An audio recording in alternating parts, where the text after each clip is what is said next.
Magandang araw mga kaibigan. Ito, i-share ko sa inyo ang balita ng TV Patrol tungkol sa reklamo ng mga residente na bumili ng murang bigas sa NFA. Ito nung tig 29 per kilo pa nga, isang kilong bigas, tig 29. Hindi pa itong tig 20 ha. So, maraming nagreklamo, ibinalik ang bigas kasi yung sakong nabili nila sa NFA may kuto, may bukbok. Ito, sinare lang ni Reyno Opusa sa Facebook Reel. Kailang Balitang TV Patrol. Pakinggan natin ang balita. Mabalik ng binili nilang bigas sa Kadiwa stall sa Murphy Market sa Cubao, Quezon City. May mga insekto kasing nakitang nakahalo sa bigas. Insekto? Meron nakita mga kuto or bukbok na tinatawag nila. Merong mga brown buyer na bumalik kasi yung sako-sako ang binibili nila. So hindi namin nakakita yung loob ng sako kung meron. Nasaktuhan ng ABS-CBN News ang ilang plastic ng bigas ng Kadiwa Rice na maraming ang reveal o bukbok at hindi lang anila iisang sako ang meron ito. Karamihan meron merong sako na marami, meron na konti lang. Kasi nasa loob ng bigas yung yung mga bukbok. Yung 40 pesos pa yung bigas, mas maganda. Ngayon kasi medyo madilaw. Madilaw.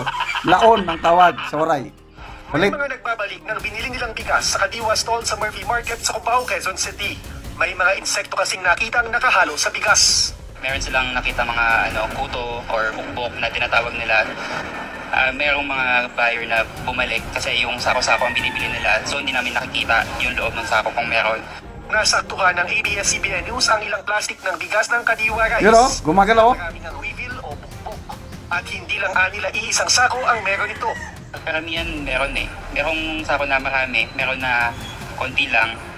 Kasi nasa loob ng bigas yung yung mga bukbok. Yung 40 pesos pa yung bigas, mas maganda. Ngayon kasi medyo madilaw. Yan. Sige. Benta pa more kasi ay nako. Baka sa akala nila na lalong babango sila sa taong bayan, baka lalo silang masisira. Okay. Ganito kasi yan, ang NFA bumibili ng palay, iniling para buffer stock kung may kalamidad, merong magamit. Okay. Kung walang kalamidad, hindi magamit. Kaya pagdating ng panahon na delikado na yung bigas, mapipilitan silang ibenta. Ibebenta ng mura. Yung pinambili niyan is taxpayers money pa rin. Kaya yung bago itong tig 20 na plano nilang simulan sa Visayas, tig 29, maraming nagrereklamo sa tig 29 kasi nga sa tagal ng stock nagiging laon, nagyeyelo na. At mismong ABS-CBN na balita ito may mga bukbok. Inamin ng yung in-interview, taga Kadiwa yun, Kadiwa store. Hindi nila nakikita dahil sako-sako. So, itong sa Visayas, okay, paliwanag ng DA na marami daw stock na bigas sa mga NFA warehouses sa Visayas. At ito, yung malapit nang mag-expire, malapit nang masira kung hindi pa nila ibenta. Kaya, ibenta na lang. 33 pesos ang dapat na presyo, kailang isubsidize ng national government and local government. So sana lang kawawa ang mga kababayan nating kapuspalat. Sana naman wag nang maulit ito sa Murphy, Quezon City, ito na Kadiwa. Sana isolated case. Kung si Jose Claire Castro, isolated case lang. Sana nga totoong isolated case. Ako, my desire is magbenta sila ng higher quality of rice.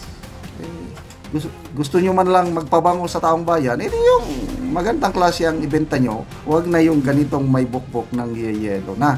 Okay, so kailan simulan? Nabasa kong post, April 28. Ano bang araw yung April 28? Lunes na ba? Kailang problema, yung subsidy dahil depende sa yaman ng munisipyo. Kung mayaman yung munisipyo or syudad, kaya nilang mag-subsidize, dadagdagan ng national government, ayaw makabenta. Yung mga pobreng LGU, third class, fourth class municipality na kailangan mag-counterpart, magbigay ng 6 pesos and 50 centavos per kilo. Kasi yun ang paliwanag ng DA. yung 13 pesos na i-subsidize, kalahati galing sa national government, kalahati galing sa LGU. Kawawa naman ang mga nakatira sa mga munisipyo na pobre. So, lalo lang magkakaroon ng injustice. So, bakit hindi na lang akuin ng national government yung the whole 13 pesos? Hindi rin nakabudget.